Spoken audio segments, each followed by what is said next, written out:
दोस्तों आज इस वीडियो में हम लोग बात करने वाले हैं कि आप मखाना किस तरह से एक्सपोर्ट कर सकते हैं इंडिया से पूरी दुनिया में। तो चलिए स्टार्ट करते हैं। अगर दोस्तों मखाना के बारे में आपको नहीं पता है तो हम बता दें, मखाना को बहुत से लोग फूल मखाना बोलते हैं, इंग्लिश में इसको फॉक्स नट बोला जाता है, बहुत जगह गॉर्गन नट बोला जाता है, बहुत से लोग उसको लोटस सीड बोलते हैं, बहुत से लोग उसको पफ्ड लोटस सीड या पॉप्ड लोटस सीड भी बोलते हैं। तो चाहे आप उसको मखाना बोलिए या फूल मखाना बोलिए या आप उसको फॉक्स नट बोलिए या गॉर्गन नट बोलिए या लोटस सीड बोलिए या पफ्ड लोटस सीड बोलिए या पॉप्ड लोटस सीड बोलिए, चाहे आप कुछ भी नाम दीजिए, चीज एक ही है, अल्टीमेटली मखाना। ठीक है, तो आज हम लोग बात करेंगे मखाना को आप किस तरह से एक्सपोर्ट कर सकते हैं, मखाना एक्सपोर्ट करने की क्या पोटेंशियल है, इंडिया की क्या स्टैंडिंग है इंटरनेशनल मार्केट पे, और क्या इंडिया के अलावा दूसरे कंट्रीज भी मखाना के एक्सपोर्ट कर रहे हैं तो कौन से कंट्री एक्सपोर्ट कर रहे हैं, इंपोर्टिंग कंट्री कौन सी हो सकती है, एक्सपोर्ट करने के लिए आपको माल इंडिया से कहाँ से सोर्स कर सकते हैं, कौन कौन से डॉक्यूमेंटेशन की जरूरत पड़ेगी, मार्केटिंग कैसे करेंगे, बायर कैसे मिलेगा, और भी बहुत सी बातें इस वीडियो में हम लोग जानेंगे मखाना के एक्सपोर्ट करने से रिलेटेड। तो अगर आपको इंटरेस्ट है तो आप शुरू से लास्ट तक इस वीडियो को देख सकते हैं। इससे पहले कि हम लोग और आगे बढ़े, आपसे अगर हो सके तो इस चैनल को सब्सक्राइब कर दीजिए, इस वीडियो को लाइक कर दीजिए। तो चलिए हम लोग शुरू करते हैं। दोस्तों मखाना की अगर बात करें हम लोग तो सबसे पहले हम लोग ये देखते हैं कि मखाना इंडिया के अलावा और इंडिया की क्या पोजीशनिंग है या स्टैंडिंग है, मखाना इंडिया के अलावा और कहाँ कहाँ पैदा होता है। मखाना इंडिया के अलावा जो है ना, जापान में पैदा होता है, चाइना में पैदा होता है, थाईलैंड में पैदा होता है, थोड़ा बहुत कोरिया में पैदा होता है। बस यही 2-4 कंट्रीज है इंडिया के अलावा जहां मखाना पैदा होता है। बाकी दुनिया भर में मखाना कहीं भी पैदा नहीं होता है, प्रोड्यूस ही नहीं होता है, तो एक्सपोर्ट की बात ही नहीं आएगी। तो इस लिहाज से अगर देखा जाए, हम लोग जहां पे मखाना पैदा होता है उनके लिए एक अपॉर्चुनिटी है, वो यहाँ से मखाना एक्सपोर्ट कर सकते हैं। अब अगर बात की जाए कि जितनी कंट्रीज जो 2-4 कंट्रीज में पैदा होता है उनमें इंडिया में कितना पैदा होता है, तो पूरी दुनिया में जितना मखाना पैदा होता है, जो भी 3-4 कंट्रीज है या और कंट्रीज है, पूरी दुनिया भर में जितना भी मखाना पैदा होता है उसका 90% मखाना इंडिया में पैदा होता है। पूरी दुनिया में जितना भी पैदा हो रहा है 90% अकेला इंडिया में पैदा हो रहा है। इंडिया के बिहार में, सिर्फ बिहार में पूरी दुनिया में जितना मखाना पैदा हो रहा है उसका 90% मखाना सिर्फ हम लोग के बिहार में पैदा हो रहा है। तो यानी कि आप अंदाजा लगा लीजिए कि इस प्रोडक्ट में हम लोग की मोनोपोली है। पूरी दुनिया भर में ये प्रोडक्ट आपको कहीं भी नहीं मिलेगा, थोड़ा बहुत चाइना में, थोड़ा बहुत जापान में, थोड़ा बहुत थाईलैंड में मिल जाएगा, और हम लोग के बिहार में 90% मखाना भरा हुआ है, यहीं पैदा होता है, यहीं प्रोड्यूस होता है। तो समझ लीजिए कि ये एक बहुत बड़ी अपॉर्चुनिटी हम लोग के लिए है। अब बात की जाए इंडिया के कौन से और क्या कहीं स्टेट में पैदा होता है मखाना, तो इंडिया की अगर बात किया कि इंडिया में कहाँ कहाँ पैदा होता है, इंडिया में जितना मखाना पैदा होता है उसका 85% बिहार में पैदा होता है, 15% में थोड़ा बहुत जो है वेस्ट बंगाल में, थोड़ा आसाम में, थोड़ा मध्य प्रदेश में, थोड़ा राजस्थान में, थोड़ा जम्मू कश्मीर में, थोड़ा त्रिपुरा में और थोड़ा मणिपुर में भी पैदा होता है, मगर 85% अकेले बिहार में पैदा होता है। इंडिया के प्रोडक्शन का 85% बिहार में पैदा होता है, और पूरी दुनिया भर के जो प्रोडक्शन उसका पूरा 90% बिहार में पैदा होता है। ठीक है, तो बिहार में बहुत ज्यादा मखाना पैदा होता है। अब ये हो गया कि बिहार में बहुत ज्यादा मखाना पैदा होता है। लेकिन मखाना पैदा होने के लिए जिस तरह के, अब बिहार में कहाँ पैदा होता है, बिहार के आमतौर से नॉर्दर्न बिहार जो है या बिहार का नॉर्दर्न पार्ट जो है, वहाँ पे जो डिस्ट्रिक्ट है आमतौर से उनमें मखाना ज्यादा पैदा होता है। जैसे कि अगर हम लोग नाम लेते हैं तो मधुबनी डिस्ट्रिक्ट में पैदा होता है, दरभंगा डिस्ट्रिक्ट में पैदा होता है, सीतामढ़ी डिस्ट्रिक्ट में पैदा होता है, सहरसा डिस्ट्रिक्ट में पैदा होता है, कटिहार डिस्ट्रिक्ट है, पूर्णिया डिस्ट्रिक्ट है, सुपौल डिस्ट्रिक्ट है, किशनगंज डिस्ट्रिक्ट है, अरारिया डिस्ट्रिक्ट है। आमतौर से इन सब डिस्ट्रिक्ट में बिहार के मखाना बहुत ज्यादा पैदा होता है, क्योंकि नेचुरली इन डिस्ट्रिक्ट में ऐसे क्लाइमेट, ऐसे एटमॉस्फेयर हैं जो कि मखाना की कल्टीवेशन के लिए बेस्ट माने जाते हैं। यही वजह है कि इन डिस्ट्रिक्ट में मखाना बहुत ज्यादा पैदा होता है। तो आप बिहार से मखाना लेके पूरी दुनिया में एक्सपोर्ट कर सकते हैं। अब जरा से हम लोग देख लेते हैं मखाना एक्सपोर्ट क्यों किया जाए, मतलब क्या वजह है कि मखाना एक्सपोर्ट आपको करना चाहिए। सबसे पहली बात यह है कि मखाना के बारे में पूरी दुनिया में अभी तक अवेयरनेस क्रिएट नहीं हुई, दुनिया मखाना के बारे में नहीं जानती है। अगर बात की जाए कि क्या ऑलरेडी, देखिए दुनिया भर में मखाना तो कहीं पैदा होता नहीं ना, ठीक है, उसके अलावा क्या यहाँ से एक्सपोर्ट होता है, यहाँ से मखाना बहुत कम एक्सपोर्ट होता है मगर बहुत कम। मखाना का जो है हर प्रोडक्ट का अपना एक एचएस कोड होता है। एक्सपोर्ट की अगर बात करते हैं तो एक्सपोर्ट करने के लिए हर प्रोडक्ट का इससे रिलेटेड उसका एचएस कोड होता है, जिसके जरिए आप ये पता कर सकते हैं कि वो प्रोडक्ट कितना एक्सपोर्ट हो रहा है, कितना इंपोर्ट हो रहा है, उसके डेटा के बारे में आपको पता चल जाता है। मखाना का अभी तक कोई सेपरेट एचएस कोड नहीं है इंडियन गवर्नमेंट की तरफ से, क्योंकि ये बहुत ज्यादा एक्सपोर्ट नहीं होता है। यही वजह है कि अभी तक इंडियन गवर्नमेंट में इसका एचएस कोड नहीं बना है। तो इसका एग्जैक्ट डेटा कि कितना मखाना एक्सपोर्ट हुआ है, ठीक है, ये पता लगाना मुश्किल है, मगर फिर भी थोड़ा बहुत एक्सपोर्ट होता है इंडिया से मखाना, ठीक है। अब देखिए, बहुत ज्यादा एक्सपोर्ट ना होने की वजह से दुनिया भर में अभी तक मखाने के बारे में अवेयरनेस क्रिएट नहीं हुई है। वो लोग मखाना को नहीं जानते हैं, मतलब कि अगर मखाना उनके सामने आप रखिएगा तो वो लोग को नहीं पता कि क्या है। ये पूरी दुनिया का यही हाल है। इंडिया के अलावा जो भी 2-3 कंट्रीज में और पैदा होते हैं तो वहाँ भी बहुत कम पैदा होते हैं, चाइना में या जापान में या थाईलैंड में या कोरिया में, थोड़ा बहुत रशिया में, तो बहुत ही कम पैदा होते हैं ऐसे कि हर लोग वहाँ नहीं जानते कि मखाना है क्या। और जो रेस्ट ऑफ द वर्ल्ड है तो वो बिल्कुल ही नहीं जानता कि मखाना एक्चुअली है क्या। तो यही वजह है कि मखाना यहाँ से एक्सपोर्ट भी नहीं हो रहा है, वहाँ पैदा भी नहीं हो रहा है। तो मार्केट बिल्कुल सन्नाटा पड़ी हुई है, कोई कंपटीशन नहीं है, जीरो कंपटीशन है। अगर आप मखाने के एक्सपोर्ट में उतरिएगा तो पूरी दुनिया आपकी मार्केट बन सकती है, क्योंकि यहाँ पे अभी तक कोई भी बड़ा एक्सपोर्टर या कोई भी ज्यादा एक्सपोर्टर यहाँ पे नहीं है। 1-2 एक्सपोर्टर हैं, 1-2 एक्सपोर्ट कर रहे हैं, 1-2 नहीं 4-5 एक्सपोर्टर ऑलरेडी हैं जो एक्सपोर्ट कर रहे हैं, मगर बहुत ज्यादा जैसा काम जिस लेवल पे काम हो सकता है उस लेवल पे वो लोग काम नहीं कर पा रहे हैं अभी तक। अब देखिए, मखाना को सबसे बड़ी बात यह है कि मखाना को एक्सपोर्ट करने के लिए मतलब आपका पंच लाइन क्या हो सकता है, या आप किस तरह से इसको मार्केट कर सकते हैं। देखिए, जो खासतौर से जो वेस्टर्न कंट्रीज होती है, अमेरिका हुआ या यूरोप हुआ या कनाडा हुआ या ऑस्ट्रेलिया हुआ या दूसरे वेस्टर्न वर्ल्ड के जो कंट्रीज हैं, वो लोग आमतौर से हेल्थ कॉन्शियस होते हैं बहुत ज्यादा। हम लोग जो इंडियन होते हैं ना, हम लोग कोई भी चीज़ खा लेते हैं, तली हुई चीज़, भुनी हुई चीज़, स्पाइसी मसालेदार चीज़, हम लोग को खाने में अगर टेस्ट लगेगा, अच्छा लगेगा तो हम लोग खा लेंगे। हम लोग ये नहीं सोचेंगे कि हम लोग की सेहत के लिए नुकसानदायक है या क्या है। मगर खासतौर से जो वेस्टर्न कंट्रीज के जो लोग हैं वो लोग हेल्थ कॉन्शियस बहुत ज़्यादा होते हैं। वो लोग कोई ऐसी चीज़ जो उनके सेहत के लिए नुकसान करती है उसको लोग जल्दी नहीं खाते, पसंद नहीं करते हैं, अवॉइड करते हैं। और जो चीज़ उनके सेहत के लिए अच्छी होती है ना, उसको जल्दी अडॉप्ट कर लेते हैं, जल्दी से उसको यूज़ करना, उसका कंजम्पशन करना स्टार्ट कर देते हैं, अपनी डेली लाइफ में उसको ले आते हैं। मखाना एक ऐसा प्रोडक्ट है, फूड प्रोडक्ट, जिसको अगर बात की जाए न्यूट्रिशन की तो ये हाईली न्यूट्रिशियस प्रोडक्ट है। इसके अंदर स्ट्रॉन्ग न्यूट्रिशनल वैल्यूज पाए जाते हैं। अगर आप बात करते हैं मखाने के अंदर क्या क्या न्यूट्रिशनल वैल्यूज पाए जाते हैं या कौन कौन से ऐसे एलिमेंट्स या कंपोनेंट्स पाए जाते हैं जो हम लोग के लिए, बॉडी के लिए अच्छे हैं, तो अगर आप मखाना के जो भी न्यूट्रिशनल वैल्यूज जो हैं इसको अगर चीज को ब्रेक डाउन कीजिएगा या एनालाइज कीजिएगा तो आपको पता चलेगा कि मखाना एक्चुअली एक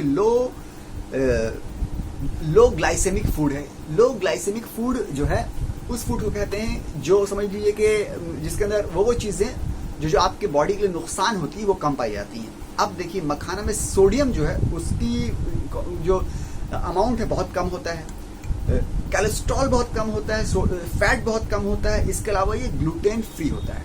सोडियम ज्यादा होने से हम लोग की बॉडी को नुकसान करता है, सोडियम मखाने में कम होता है। कोलेस्ट्रॉल ज्यादा होने से बॉडी के लिए नुकसान करता है, मखाने में कोलेस्ट्रॉल भी कम होता है। फैट ज्यादा होने से बॉडी के लिए नुकसान करता है, मखाने में बाई नेचर फैट भी कम होता है। ग्लूटेन जो है वो बॉडी के लिए नुकसान करता है, ये ग्लूटेन फ्री प्रोडक्ट है। इसके अलावा मैग्नीशियम बॉडी को ज्यादा जरूरत पड़ती है तो मखाने में मैग्नीशियम ज्यादा पाया जाता है। इसके अलावा एंटीऑक्सीडेंट्स बॉडी को ज्यादा जरूरत पड़ती है तो मखाने में एंटीऑक्सीडेंट्स बाई नेचर ज्यादा पाया जाता है।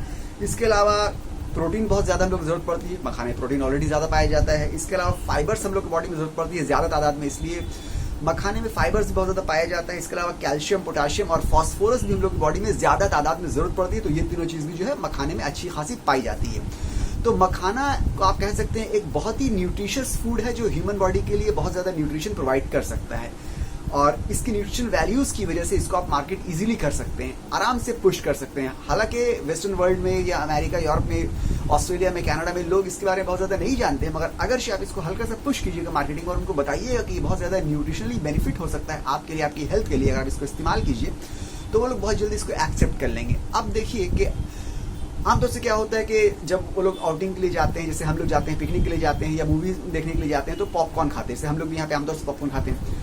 तो आपको ये बताना है कि पॉपकॉर्न जो आप खाते हैं, पॉपकॉर्न में जिस तरह से न्यूट्रिशन पाए जाते हैं उसके कई गुना ज्यादा मखाना पाया जाता है। आपको ये चीज उनको बताना पड़ेगी, क्योंकि जब कोई नया प्रोडक्ट आप मार्केट में इंट्रोड्यूस करते हैं जिसके बारे में लोग ऑलरेडी नहीं जान रहे हैं, तो आपको उसके बारे में बताना पड़ता है कि एक्चुअली ये है क्या, इसके बेनिफिट्स क्या हैं और इसको आप कैसे इस्तेमाल कर सकते हैं।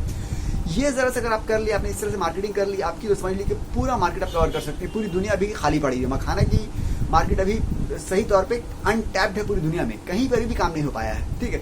थोड़ा बहुत एक्सपोर्ट बेल्जियम में हुआ है, बेल्जियम के लोगों ने इसको इस्तेमाल किया, और अभी करंट लेटेस्ट न्यूज़ के हिसाब से बेल्जियम के लोगों ने मखाना को पसंद किया है, और यहाँ पे मखाने की इंपोर्टेशन बढ़ गई है, और बेल्जियम ने और इंटरेस्ट दिखाया है मखाना इंडिया से इंपोर्ट करने में। तो बेल्जियम, अगर अभी की बात की जाए तो बेल्जियम में थोड़ी बहुत अवेयरनेस आ चुकी है मखाने के बारे में। आप अगर नया एक्सपोर्ट में एंटर करना चाहते हैं तो बेल्जियम को आपकी first target country, potential country हो सकती है। वहाँ पे लोग ऑलरेडी मखाने के बारे में बहुत हद तक, कुछ हद तक जान चुके हैं। अगर वहाँ पे आप एक्सपोर्ट कीजिएगा तो आपको ज़्यादा परेशानी नहीं होगी मार्केटिंग में, क्योंकि ऑलरेडी वहाँ पे बहुत से लोग जाने हुए मखाना क्या होता है, और वो लोग एक्सेप्ट कर रहे हैं, और वो लोग और इंटरेस्ट दिखा रहे हैं इंडिया से मखाना इंपोर्ट कर रहे हैं, बेल्जियम।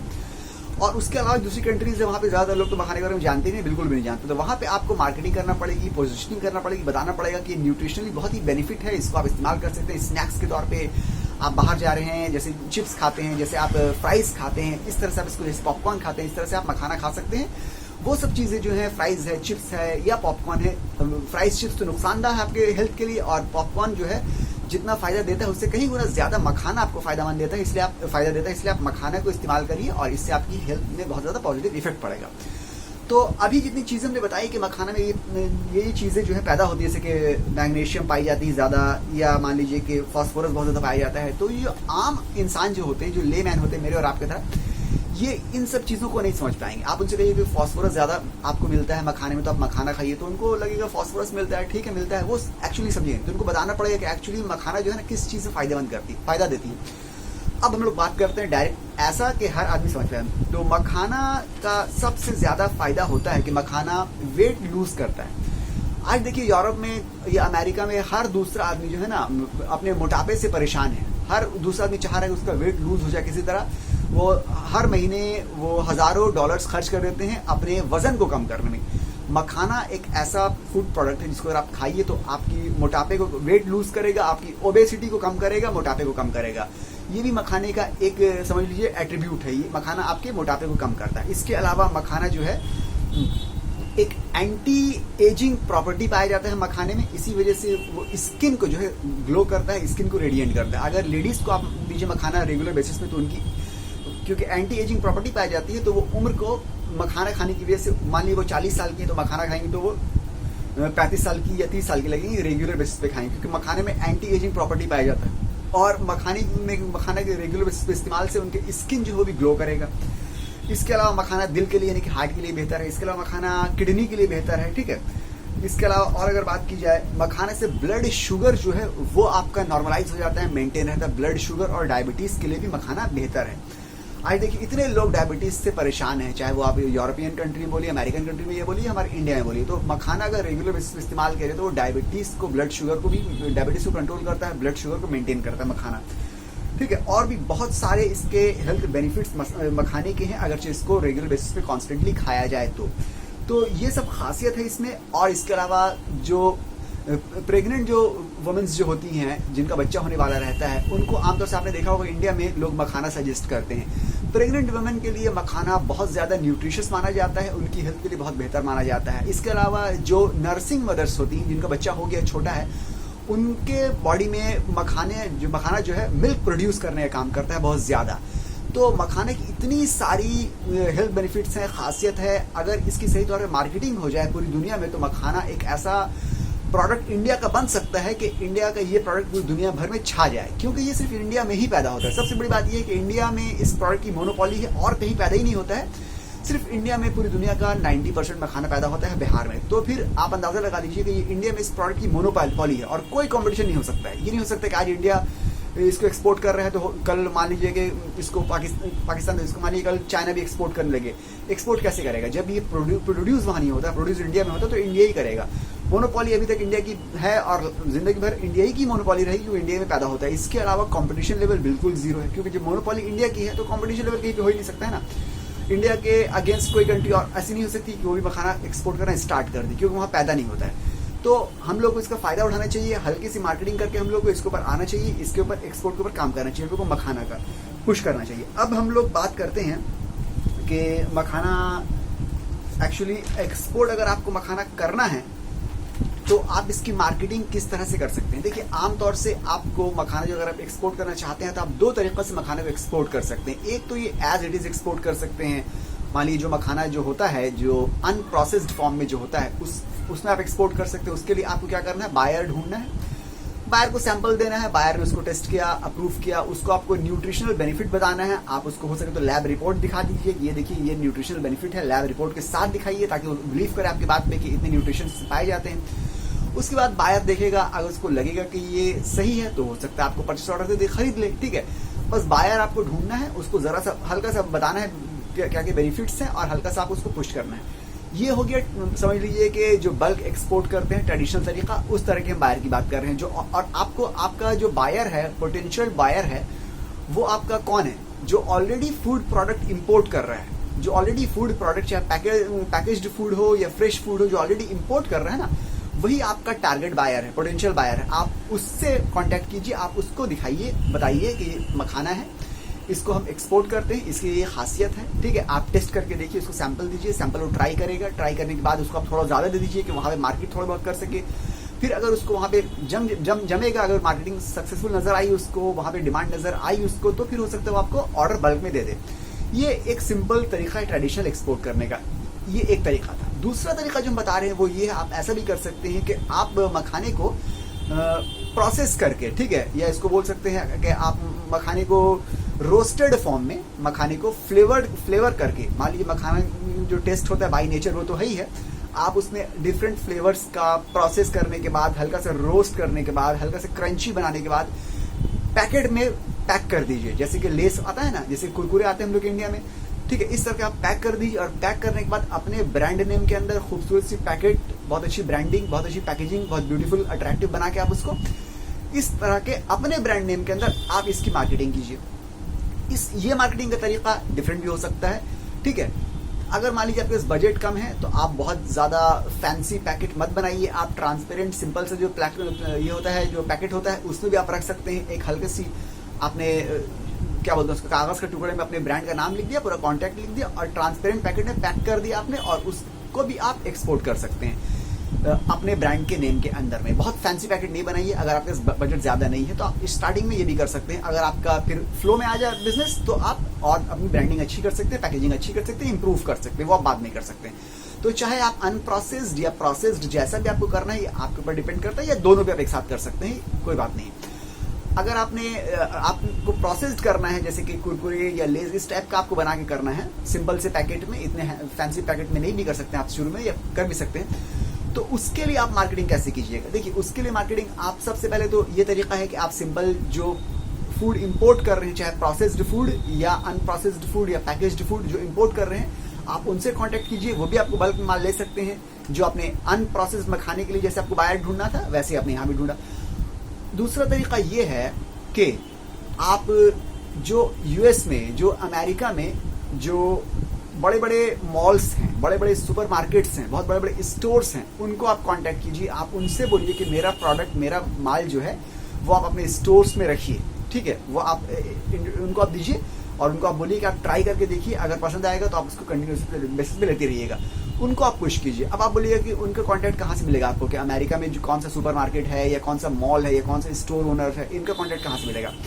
आप यूट्यूब में या गूगल में जाइए, जाके लिखिए अमेरिका, जाके लिखिए आप इंडियन, अच्छा, मार्केट्स इन अमेरिका, ठीक है, सुपर मॉल्स इन अमेरिका, ठीक है, super markets in America, stores in America, ये ग्रोसरी शॉप्स इन अमेरिका। आपको जितने भी शॉप्स हैं उनमें से बहुत सारों का आपको गूगल में ऑलरेडी वहाँ पे आपको डिटेल मिल जाएगा, फोन नंबर मिल जाएगा आपको, आप उनसे कॉल करके बात कर सकते हैं। आप जैसे भी उनके तक अगर चाहिएगा ढूंढिएगा आपको, तो बहुत सारे बायर आपको ऐसे मिल जाएंगे जिनकी शॉप, जिनका मॉल, जिनका स्टोर ऑलरेडी अमेरिका में है, आप उनको टारगेट कर सकते हैं। ये एक बात हुई।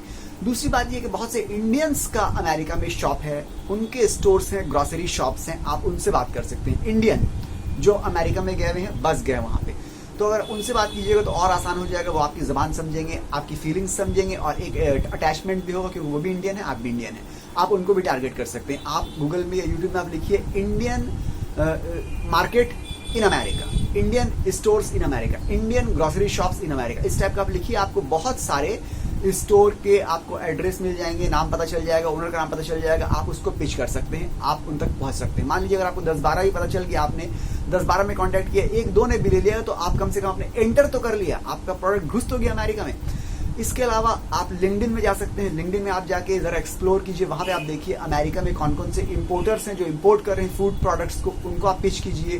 फिर आप ये देखिए कौन कौन से लिंक्डइन के जरिए आप देखिए कौन कौन से अमेरिका के स्टोर ओनर्स हैं या मॉल ओनर्स हैं या मैनेजर्स हैं या मार्केट डायरेक्टर्स हैं जो फूड प्रोडक्ट्स में डील करते हैं या कोई मॉल या स्टोर को हैंडल करते हैं या ओन करते हैं। आप उनके जरिए लिंक्डइन के जरिए भी आप उन तक पहुंच सकते हैं। आपको अपना माल वहां भी पुश करना है। मार्केटिंग करने के बहुत सारे तरीके हैं, आपको सब तरीके अपनाना है। आपको आज एक बायर मिला, उससे आपका काम शुरू हो गया, फिर कल भी आपको मार्केटिंग कंटिन्यूसली करते रहना है। आपको दूसरा बायर चाहिए, तीसरा बायर चाहिए, क्योंकि अपना बिजनेस को एक्सपैंड करना है। एक बायर मिल गया, एक्सपोर्ट कर दिया, आपकी लिंक बन गई, बॉन्डेज बन गई, एक्सपोर्ट हो रहा है आपका, तो वहां आपको रुक थोड़ी जाना है। आपको मार्केटिंग ये जो प्रोसेस है ना, ये आपको कंप्लीटली करते रहना है। नया नया बायर ढूंढते रहना है, लिंक्डइन के जरिया, ठीक है, गूगल के जरिया, यूट्यूब के जरिया, ठीक है, ये सब तरीका है। इसके अलावा जो पैकेज्ड फूड है उसके लिए आप क्या कर सकते हैं, आप अपनी खुद की एक वेबसाइट बना सकते हैं। उस वेबसाइट पे अपने जितने फूड आपके पैकेज्ड फूड है, चाहे 1 हो 2, आप उसको डिस्प्ले कर दीजिए, डिस्प्ले करके डिटेल पूरी लिख दीजिए और उसको आप रैंक करवाइए एसईओ के जरिए अमेरिका में या बेल्जियम में या जो भी आपकी टारगेट कंट्री उसमें रैंक कराइए, या तमाम कंट्री में आप आस्ते आस्ते रैंक करवाते रहिए। और उसके बाद वो वहाँ पे रैंक हो सके तो वहाँ पे आप ऐड चलाइए, फेसबुक ऐड चलाइए या गूगल ऐड चलाइए, ताकि वहाँ के लोगों को पता चले कि ये एक प्रोडक्ट है, अवेयरनेस भी क्रिएट हो और वहाँ से भी आपको ऑर्डर आए। देखिए आज चाइना क्या करता है, चाइना की वेबसाइट में आप जाके एक प्रोडक्ट का भी आप ऑर्डर दीजिएगा ना, तो वो आपको एक प्रोडक्ट आपके घर में डिलीवर करवा देगा। हम लोग सोचेंगे कि हम वेबसाइट बनाए, अमेरिका में मार्केट करें, किसके लिए? कस्टमर के लिए, रिटेल कस्टमर के लिए। कोई बोलेगा एक मखाने का पैकेट आप दे दीजिए, तो एक मखाने का पैकेट हम क्या भेजेंगे? नहीं, ये बिजनेस मॉडल है ना। यही हम लोग की सोच गलत है। एक प्रोडक्ट आप क्यों सोच रहे हैं? आप अगर आपकी वेबसाइट आज अगर अमेरिका में रैंक हो जाती है या आपका ऐड अगर अमेरिका में चलता है, तो आपको एक ऑर्डर थोड़ी मिलेगा, दिन के आपको 100 ऑर्डर भी आ सकते हैं उस वेबसाइट के जरिए, आपकी वेबसाइट के जरिए। भले वो आम आदमी हो, भले वो रिटेलर्स हो, भले वो एंड कंज्यूमर हो, मेरे आपकी तरह इंसान हो, मगर आपको 100 आदमी भी आपको ऑर्डर कर सकते हैं ट्राई करने के लिए। आपको कुरियर कर देना है, आपको यहाँ पे 100 पैकेट आपके चले गए, ठीक है। उससे क्या हो रहा है? इससे आपकी ब्रांडिंग हो रही है, अवेयरनेस क्रिएट हो रही है। फिर आपका प्रोडक्ट लोग कहीं भी देखेंगे, अगर पसंद आएगा तो फिर वो वहां से ले लेंगे। आपकी वेबसाइट के जरिए भी आप अपना माल सेल कर सकते हैं, ठीक है, चाहे रिटेल कस्टमर को। फिर आप नीचे अपनी वेबसाइट में लिख भी सकते हैं कि if you want this product in bulk, if you want to import this product from us, then you can contact us. आप ये भी डिटेल लिख सकते हैं, we are also exporter of this product. ऐसे करके अपनी वेबसाइट में आप नीचे इस टाइप का एक लिख भी सकते हैं, नोटिफिकेशन आप दे सकते हैं, ताकि जो भी आए उसको अच्छा लगे। मान लीजिए कोई अगर इंपोर्टर ही आ गया आपकी वेबसाइट पे, उसने देखा उसको अच्छा लगा, तो आपको वहीं से आपको हो सकता है आपसे अप्रोच करे, कॉन्टैक्ट करे और आपसे ऑर्डर लेने की कोशिश करे, वो आपसे इंपोर्ट करने की वो कोशिश करे। तो ये भी हो सकता है। आपकी अपनी वेबसाइट भी होना एक बहुत जरूरी है, जरूरी कंपलसरी नहीं है, आप बगैर वेबसाइट भी एक्सपोर्ट कर सकते हैं, ठीक है, मगर अगर हो तो आप यहाँ से रिटेल भी कर सकते हैं, एक्सपोर्ट में भी आपको बूस्ट मिलेगा। इसके अलावा आप ये कर सकते हैं कि आप Amazon.com में अपना जो पैकेज्ड है या पैकेज्ड हो, रोलर किया हुआ हो या अनप्रोसेस्ड हो, पैकेज करके आप उसको Amazon.com में भी सेल कर सकते हैं। Amazon.com में आपने सेल करने के बाद Amazon के जितने भी वेरिएंट हैं, Amazon कनाडा का है, Amazon ऑस्ट्रेलिया का है, Amazon UAE का है, ठीक है, Amazon बेल्जियम का भी है, जर्मनी का भी है, ये तमाम Amazon की जितने भी वेरिएशन है, आप सब में अपना प्रोडक्ट डाल सकते हैं। इससे क्या होगा? इससे अवेयरनेस क्रिएट होगी। जितने भी लोग हैं देखेंगे ये भी एक प्रोडक्ट है, ये भी एक चीज है, ठीक है। हो सकता है कि आपको हर जगह इक्वल रिस्पांस ना मिले, मगर ये भी तो हो सकता है आपको जहां पे आपने एक्सपेक्ट नहीं किया था वहां से आपको रिस्पांस मिल जाए, और जहां पे एक्सपेक्ट करके बैठे हुए वहां पे रिस्पांस ना मिले। इसीलिए मार्केटिंग करते हैं ना, तो आप जरा मतलब क्या बोलते हैं उसको, फैल के मार्केटिंग करते हैं कि हर जगह आपकी मार्केटिंग होना चाहिए। बहुत कंट्री ऐसी है जहाँ पे आपने एक्सपेक्ट किया होगा कि यहाँ पे मार्केटिंग करेंगे तो रिस्पांस मिलेगा, वहां पे रिस्पांस हो सकता है ना मिले। बहुत सी कंट्री ऐसी है जहाँ पे आपने सोचा कि मार्केटिंग करना सही है, चलो कर लेते हैं, आपने किया तो देखा बहुत अच्छा रिस्पांस मिल गया। इसलिए अक्रॉस एवरी प्लेटफॉर्म आपको डिस्प्ले करने की जरूरत है, मार्केट करने की जरूरत है। ऑर्डर कहाँ से क्या आएगा वो तो आपको बाद में पता चलेगा, पहले आपका कहाँ है मार्केटिंग करना। जितनी भी Amazon के वेरिएशन है, जितनी वेरिएंट साइट है, आप सब में आस्ते आस्ते करके अपना माल आप डिस्प्ले करिए, लिस्ट करिए, लगाइए, ठीक है। और फिर देखिए आपको कहाँ कहाँ से क्या क्या रिस्पांस मिलता है। इसके अलावा जो ट्रेडिशनल तरीका हम लोग एक्सपोर्ट करने का, उस तरीके से आप बायर ढूंढ सकते हैं। मान लीजिए कि आपको अमेरिका में एक्सपोर्ट करना है या बेल्जियम में या ऑस्ट्रेलिया में, तो आप क्या करना है कि आपको एम्बेसी को अप्रोच करना है। मान लिया ऑस्ट्रेलिया, तो इंडियन एम्बेसी इन ऑस्ट्रेलिया, वहां आपको कॉन्टेक्ट करना है। फिर ऑस्ट्रेलियन एम्बेसी इन इंडिया, यहाँ पर कॉन्टेक्ट करना है। दोनों जगह आप कॉन्टेक्ट करना है, दोनों आपको बायर की लिस्ट देंगे। उसके अलावा आपको chamber of commerce, Indian chamber of commerce in Australia, Australian chamber of commerce in India, दोनों जगह कॉन्टेक्ट करना है, वो लोग बायर के लिए आपको लिस्ट दे देंगे। इसके अलावा हर फूड प्रोडक्ट के लिए हमने बताया था कि आपको एक्सपोर्ट प्रमोशन काउंसिल होता है, तो मखाना जो है उसके लिए भी वो क्योंकि फूड प्रोडक्ट में आता है तो उसके लिए एक्सपोर्ट प्रमोशन काउंसिल है, उसको अपेडा बोलते हैं। अपेडा मतलब होता है agricultural and processed food products export development authority, apada.gov.in ये वेबसाइट है। इसमें आपको जाके मेंबरशिप ले लेना है, रजिस्ट्रेशन करवा लेना है। ये भी आपको हेल्प करेंगे कि आप अपने मखाना को इसको किस तरह से आप दुनिया भर में एक्सपोर्ट कर पाइए, क्योंकि ये गवर्नमेंट की बॉडीज है, इंडियन गवर्नमेंट की बॉडी है। इसका काम ही है कि इंडियन फूड प्रोडक्ट्स को पूरी दुनिया में एक्सपोर्ट में हेल्प करना, बूस्ट करना। तो ये आपको सिर्फ मार्केटिंग में नहीं बल्कि बहुत सारी चीजों में आपको हेल्प करेंगे। और इसके अलावा ये आपको RCMC देंगे, मतलब रजिस्ट्रेशन कम मेंबरशिप सर्टिफिकेट देंगे, जो कि एक बहुत ही जरूरी डॉक्यूमेंट है आपके एक्सपोर्ट के लिए। आप एक्सपोर्ट करने के बाद गवर्नमेंट में को जो आप इंसेंटिव लीजिएगा उसके लिए RCMC जो है वो बहुत आपको काम आएगी। तो आपको अपेडा में अगर कहा जाए मेंबरशिप करना एक्सपोर्ट करने के लिए, एक कंपलसरी टाइप का हो सकता है। हालांकि ऐसा नहीं करना ही पड़ेगा, नहीं भी कर सकते हैं, मगर ये आपको बहुत हेल्प करेगा, कर लेना बहुत बेहतर है। तो ये भी आपको मार्केटिंग में हेल्प कर सकते हैं, ये आपको और भी चीज में हेल्प कर सकते हैं कि आप किस तरह से एक्सपोर्ट कीजिएगा अपेडा में, क्योंकि इनका काम ही है कि इंडियन फूड्स को पूरी दुनिया भर में एक्सपोर्ट करने में हेल्प करना, आपका हर तरह से हेल्प करना। तो ये हो गया मार्केटिंग के लिए। लिंक्डइन से मार्केटिंग कर लिया आपने, ठीक है। वॉलमार्ट को आप अप्रोच कर सकते हैं, वॉलमार्ट के फिजिकल स्टोर्स को आप अप्रोच कर सकते हैं, उनके जो मैनेजर्स हैं लिंक्डइन के जरिए या डायरेक्ट मेल कर सकते हैं उनको आप अपने प्रोडक्ट सैंपल कर सकते हैं कि आप देखिए अगर आपका प्रोडक्ट अच्छा लग रहा है तो आप बल्क में लीजिए और वॉलमार्ट में मेरा प्रोडक्ट आप डिस्प्ले कीजिए, शो कीजिए। वॉलमार्ट में दुनिया भर के प्रोडक्ट भरे पड़े हुए हैं, वो लोग वहाँ पे बेचते हैं। इतना बड़ा जो रिटेल स्टोर है वॉलमार्ट, वहाँ पे अगर आपका प्रोडक्ट ने जगह बना ली, लोगों को पसंद आ गया तो आपकी समझिए लाइफ सेट हो जाएगी, ठीक है। शुरू में थोड़ा बहुत आपको देने में क्या जा रहा है, मखाना बहुत ज्यादा महंगा नहीं होता, आप सैंपल के तौर पर थोड़ा बहुत दे दीजिए। अगर उनको पसंद आ गया और कंटिन्यूस आपका एक चालू हो गया ट्रेड आपका, तो आपकी लाइफ बन जाएगी, ठीक है। तो आप वॉलमार्ट को अप्रोच कीजिए। ऑनलाइन भी वॉलमार्ट के स्टोर्स होते हैं, फिजिकल ऑफलाइन स्टोर्स होते हैं, दोनों को आप अप्रोच कीजिए, ठीक है। आपको अपने प्रोडक्ट हल्के से पुश करने की जरूरत है। आप मार्केटिंग नहीं कीजिएगा, अगर आप पुश नहीं कीजिएगा ना तो कभी आपको सेल नहीं आएगा, कभी बायर नहीं मिलेंगे। मार्केटिंग करना है, पुश करना है, थोड़ा बहुत आपको सैंपल फ्री में भी देना है, ठीक है। फिर उसको आपको फॉलो अप करना है कि सर आपको जो सैंपल फ्री में दिया था पसंद आया। फ्लेवर आपको अगर हो सके आप प्रोसेस कर रहे हैं तो आप फ्लेवर चेंज कर सकते हैं। बिहार से ही एक एक्सपोर्टर है मखाना के, वो 12 डिफरेंट फ्लेवर्स में मखाने को एक्सपोर्ट कर रहे हैं। अगर इंडिया में एक्सपोर्ट की बात कीजिए, मखाना ऑलरेडी कितना एक्सपोर्ट होता है, बहुत ज्यादा एक्सपोर्ट नहीं होता, अभी तक बहुत कम होता है, मगर 5-6 ऐसे एक्सपोर्टर हैं जो काम कर रहे हैं, ऑलरेडी इसके ऊपर काम कर रहे हैं वो, ठीक है।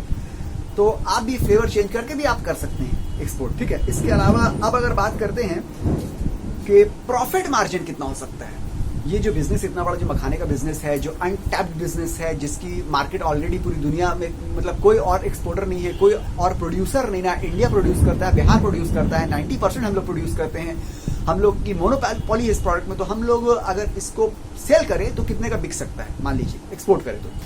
देखिए जो चीज ऑलरेडी एक्सपोर्ट होती है मार्केट में ना, मान लीजिए टी शर्ट अगर आप एक्सपोर्ट कीजिएगा ना अमेरिका में, तो अमेरिका के वालों को पता है कि इसकी प्राइस कितनी हो सकती है, एक एवरेज होता है। आप एक टी शर्ट एक्सपोर्ट कीजिएगा, बोलिएगा हमको 1 लाख रुपए चाहिए ना, कोई नहीं देगा आपको, क्योंकि उसकी मार्केट सेट है ऑलरेडी, एक स्टैंडर्ड बन चुका है, क्योंकि टी शर्ट पूरी दुनिया एक्सपोर्ट कर रही है, ठीक है।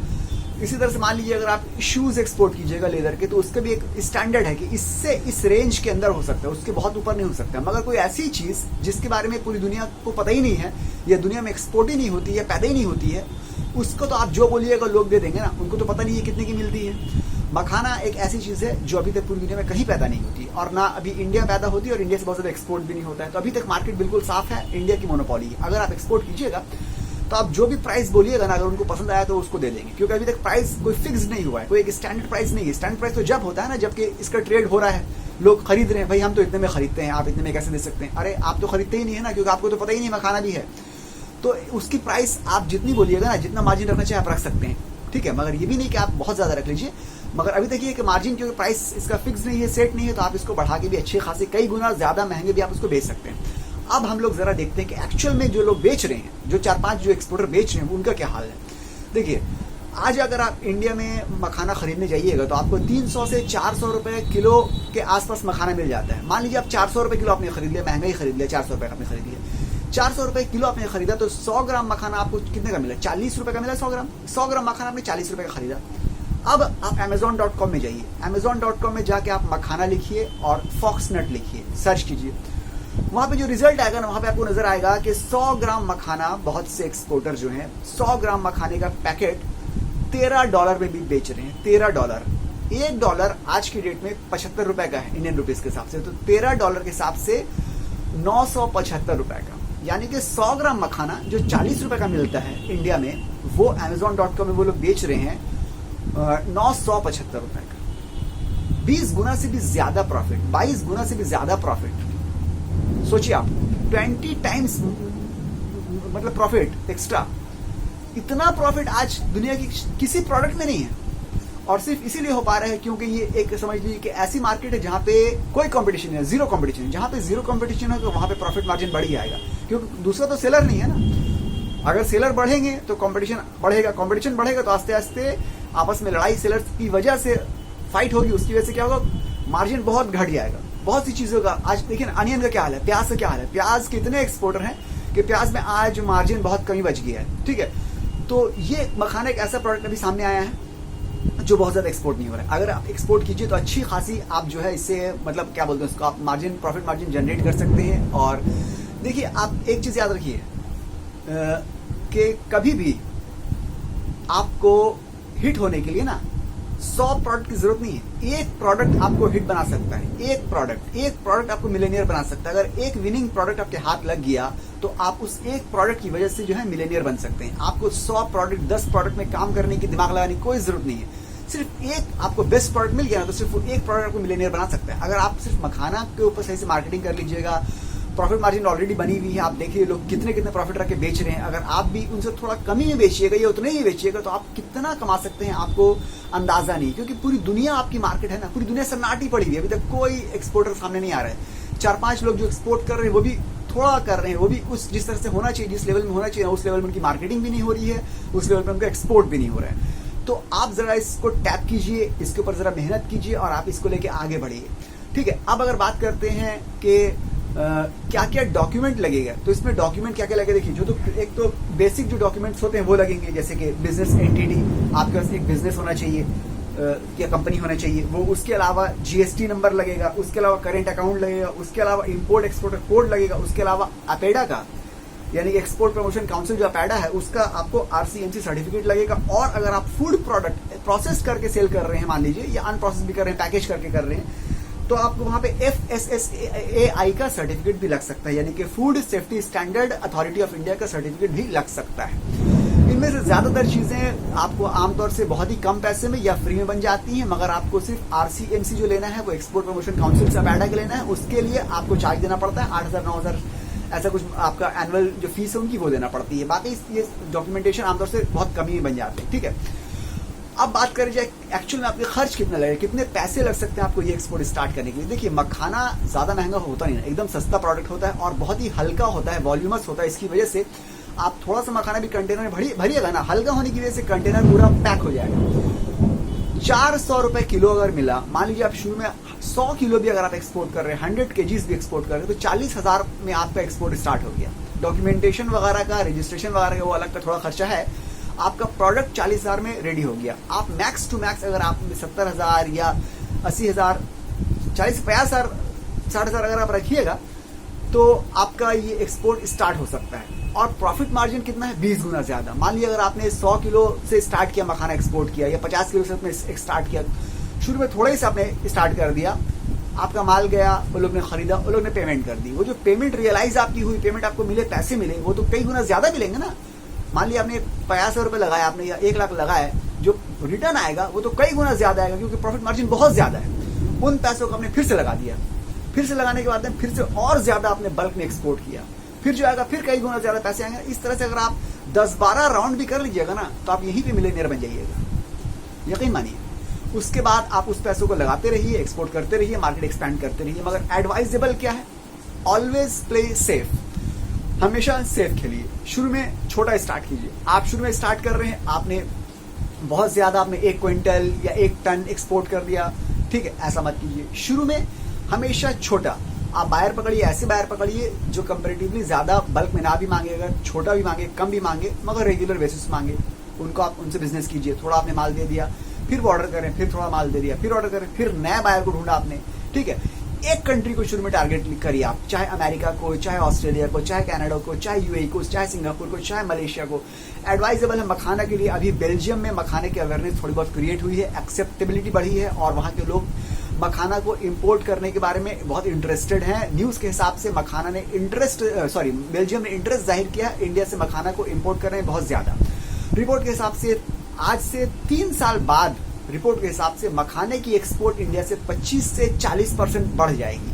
तो अभी सही टाइम है मखाने को एक्सपोर्ट करने का। अगर आप इंटर करना चाहते हैं तो अभी इंटर कर जाइए। और बेल्जियम आपका फर्स्ट टारगेट मार्केट होना चाहिए, पोटेंशियल टारगेट मार्केट, क्योंकि बेल्जियम ऑलरेडी उसको चाह रहा है कि मखाना वो इंपोर्ट करे। वहां पे बहुत इजी होगा आपको एक्सपोर्ट करना। उसके बाद वहां पे स्टैब्लिश होने के बाद आप फिर अमेरिका, कनाडा, जहां जहां आप एक्सप्लोर करना चाहते हैं, एक एक कंट्री आस्ते आस्ते आप करके आप चुनते रहिए और उसमें अपना आपको एक्सपैंड करते रहिए। एक साथ 5 कंट्री में काम मत कीजिए, एक साथ 5 बायर के साथ काम मत कीजिए, एक साथ 5 तरीके से मार्केटिंग की मत कीजिए, एक साथ बहुत ज्यादा पैसे मत लगाइए। थोड़ा सा कीजिए, आपको सक्सेस मिल जाए फिर थोड़ा बढ़ाइए। क्योंकि अगर मान लीजिए कि उसमें क्या होता है ना, आपका जो माइंड है वो डिवाइड हो जाता है, कॉन्सेंट्रेशन फोकस आपका डिवाइड हो जाता है, मेहनत आपकी बढ़ जाती है, पैसे आपके हो सकता है आपको और बहुत ज्यादा पैसों की जरूरत पड़े। अगर कुछ 19-20 हो गया, ऊंच नीच हो गया तो आपका लॉस भी बहुत ज्यादा हो सकता है। तो ये सब चीजें हैं। तो आप जो है बहुत ही स्ट्रेटेजिकली काम कीजिए, प्लान बनाए काम कीजिए कि हमको इतना मखाना एक्सपोर्ट करना है। हमको शुरू में बायर बेल्जियम की चाहिए, बेल्जियम में एक्सपोर्ट कर दिया। यानी यदि हम हो सकता है अगर पैकेज आप कर रहे हैं तो हमको अभी Amazon.com से स्टार्ट करना है। Amazon.com में होने के बाद फिर Amazon.Canada में करेंगे, उसके बाद एक और में पकड़ेंगे, उसके बाद अपनी वेबसाइट लॉन्च करेंगे। एक एक स्टेप बाय स्टेप आप काम कीजिए और फिर आप देखिए किस तरह से आप ग्रो करिएगा। एकदम स्ट्रेटेजिकली आप ग्रो करते रहिएगा। प्रॉब्लम क्या होती है हम लोग के साथ, आमतौर से इंडियंस के साथ ज्यादा प्रॉब्लम होती है कि इंडियंस क्या करते हैं, सिर्फ सोचते हैं। आप इसी वीडियो देख रहे हैं, आपको सब बातें तकरीबन पता चल गई कि मखाना कैसे एक्सपोर्ट किया जा सकता है। प्रॉफिट मार्जिन भी बहुत ज्यादा है, इन्वेस्टमेंट भी बहुत कम, अगर बोला जाए बहुत कम इन्वेस्टमेंट है और बहुत कोई मुश्किल भी नहीं है। सब पता चल गया आपको कहाँ से माल लेना है, कहाँ माल देना है, कौन पोटेंशियल टारगेट कस्टमर हो सकता है, कौन पोटेंशियल टारगेट कंट्री हो सकती है। मगर फिर भी आप क्या कीजिएगा, इस वीडियो को देखिएगा, सोचिएगा, सोचते रहिएगा। स्टेप हम लोग नहीं लेते हैं, हम लोग एक्शन नहीं लेते हैं, हम लोग काम नहीं करते हैं, हम लोग सिर्फ सोचते रहते हैं। यही सबसे बड़ी रुकावट है कि हम लोग आज जो है इतने आगे नहीं जितना आगे हम लोग को होना चाहिए। सबसे पहले आपको एक्शन लेना पड़ेगा। सिर्फ सोचने से कुछ नहीं होता है, आपको एक्शन लेना पड़ेगा, आपको अप्लाई करना पड़ेगा। जो आपको नॉलेज आपके पास है आपको कोशिश करना पड़ेगी, भले कम से कीजिए। अगर आपके मान लीजिए 50,000 रुपये भी नहीं है तो आप और कम से कीजिए। आप उतना भी मत कीजिए। अगर मान लीजिए आप Amazon.com से स्टार्ट कर दीजिए, ठीक है। आप उसमें पैकेज फूड कीजिए, 10 किलो लाइए, उसको पैकेज करिए, प्रोसेस करिए, उसको अनप्रोसेस करने के बाद अगर आपके पास प्रोसेसिंग भी आप नहीं करना चाहते हैं तो आप अनप्रोसेस मखाना को भी आप पैकेज करके Amazon.com में आप वहां से भी एक्सपोर्ट स्टार्ट कर सकते हैं, ठीक है। फिर बाद में बेल्जियम में आप इंटरनेट के जरिए बायर ढूंढिए, लिंक्डइन के जरिए बायर ढूंढिए, उनको आप कुरियर के जरिए माल भेजिए। अगर उनको पसंद आता है तो उनसे आप कम्युनिकेशन कीजिए, स्काइप के जरिए कर सकते हैं, जूम के जरिए कर सकते हैं। बहुत तरीके हैं। आप आस्ते आस्ते स्टेप तो लीजिए, आप एक एक कदम बढ़ाइए, देखिए रास्ता किस तरह से अपने आप खुलते रहेगा और आप जो है सक्सेसफुल मखाने के एक्सपोर्टर बन सकते हैं अगर आप चाहे तो। अगर आप डिटरमाइन कर लीजिए, अगर आप डिटर्मिनेशन ले लीजिए कि हमको करना है तो आप बिल्कुल कर सकते हैं। मगर आप सिर्फ वीडियो देखिए, सिर्फ सोचिए, उससे कुछ नहीं होने वाला। देखते रहिए वीडियो, यूट्यूब में वीडियो भरे पड़े हैं, आप सिर्फ देखते रहिए, ठीक है। एक्शन नहीं लीजिएगा तो आप कर नहीं पाइएगा। तो मेरे ख्याल से ये मखाना एक्सपोर्ट करने के लिए शुरू से आखिर तक हर चीज़ हमने बताने की कोशिश की और मेरे ख्याल से हम सब कवर भी किया है। फिर भी अगर कोई सवाल हो तो आप कमेंट में पूछ सकते हैं। अगर वीडियो अच्छी हो तो आप लाइक कर दीजिए और मेरे चैनल को सब्सक्राइब कर दीजिए। आप लोग सब्सक्राइब नहीं करते, लाइक नहीं करते, ये खराबी है। सब्सक्राइब करिए, ठीक है। मिलते हैं अगले वीडियो में, जब तक के लिए गुड बाय।